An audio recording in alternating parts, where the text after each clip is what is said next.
Assalamualaikum warahmatullahi wabarakatuh. Perkenalkan, nama saya Rita Khairinjana dari kelas 11 MM1. Video ini saya buat untuk memenuhi tugas PPKN saya, yaitu tentang perjanjian internasional yang dilakukan Indonesia.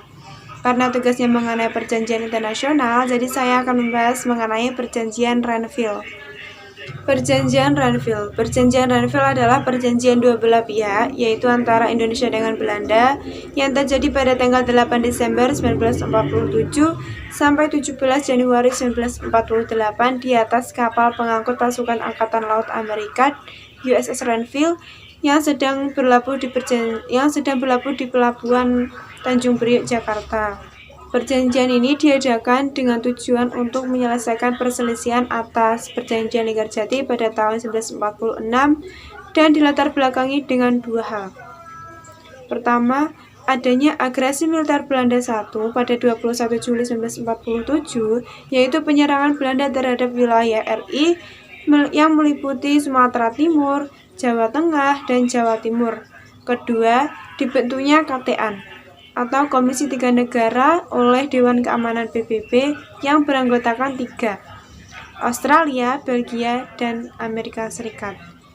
Dalam perjanjian Renville ini, pihak Indonesia sendiri mengirimkan delegasi yang dipimpin oleh Amir Syafruddin, sedangkan di pihak Belanda sendiri dipimpin oleh R. Abdul Qadir Wijayatmojo, yaitu seorang Indonesia sendiri yang memihak Belanda.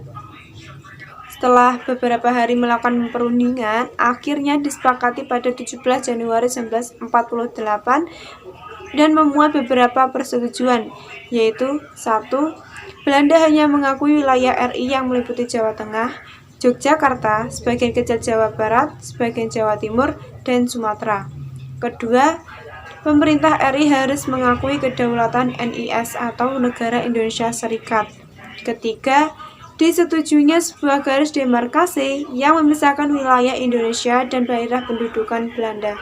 Dan keempat, Indonesia harus menarik semua pasukan keluar dari garis Panmure. Meskipun sudah melakukan perjanjian, tetap saja Indonesia mengalami dampak yang sangat merugikan, di mana tentara Indonesia ini harus meninggalkan daerah-daerah strategis, dan Indonesia pun mengalami blokade ekonomi Belanda. Nah, tapi dalam perjanjian ini, lagi-lagi Belanda itu melanggar perjanjiannya. Mereka mengaku bahwa tidak lagi terikat pada perjanjian Renville, dan bahkan pada 19 Desember 1948, Belanda melancarkan agresi militer yang kedua di Yogyakarta. Hanya itu yang dapat saya sampaikan mengenai perjanjian Renville. Apabila ada kesalahan kata yang saya sengaja ataupun tidak, saya mohon maaf. Wassalamualaikum warahmatullahi wabarakatuh.